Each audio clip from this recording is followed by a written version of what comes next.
ঈদগাঁও পল্লী বিদ্যুৎ অফিসের ক্যাশ কাউন্টারের মনোয়ারা ম্যাডামের কুটির জোর কোথায়?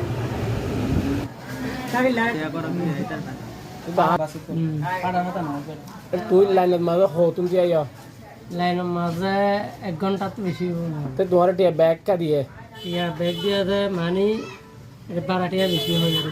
বা 12 বলে হয়ে রে তোমার তো বিলিয়ন নলদে ঈদগাঁও পল্লী বিদ্যুৎ অফিসার ওই বিদ্যুৎ লদে ম্যাডাম যাইয়ে মনোয়ারা ম্যাডাম ঠিক আছে না ব্যাকিং করিও রে টিয়া 12 দেতলা টিয়া নলদে তুই 1 ঘন্টার লাইনত টিয়া দেখো জি।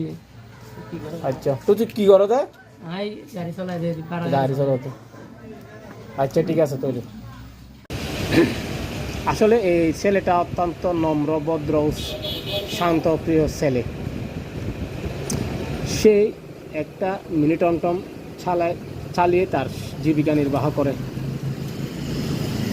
ও প্রায় ঘন্টা দেড়েকের উপরে লাইনে দাঁড়ানোর পর ক্যাশ কাউন্টারে পৌঁছে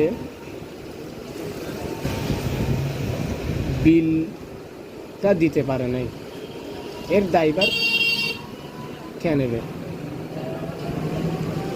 ও 1 ঘন্টা দেড়েক দাঁড়িয়ে থাকার পর লাইনে দাঁড়িয়ে বিলটা দিতে পারে নাই। বাংতি টাকা বলে বিলটা নেয় নাই।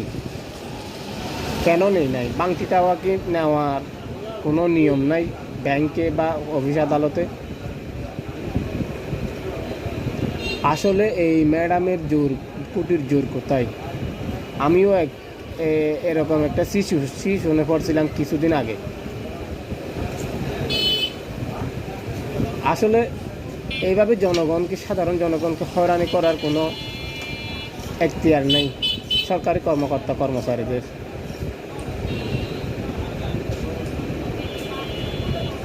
জনগণের ব্যাড ট্যাক্সের টাকায় আপনারা বেতন নিচ্ছেন ঠিক আছে, কিন্তু জনগণকে হয়রানি করবেন না।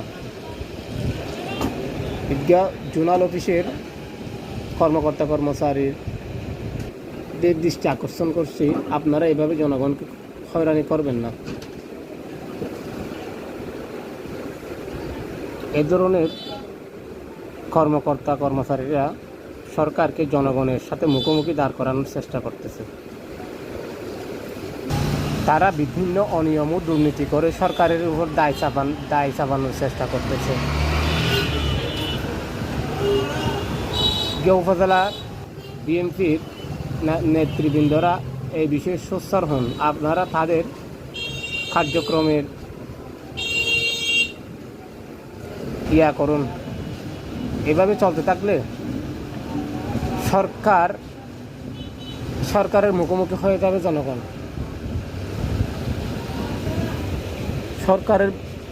সরকারি কর্মকর্তা কর্মচারীদের মধ্যে গাপটি মেরে বসে থাকা বিভিন্ন কর্মকর্তা কর্মচারীরা জনগণকে সরকারের মুখোমুখি করার চেষ্টা করতেছে।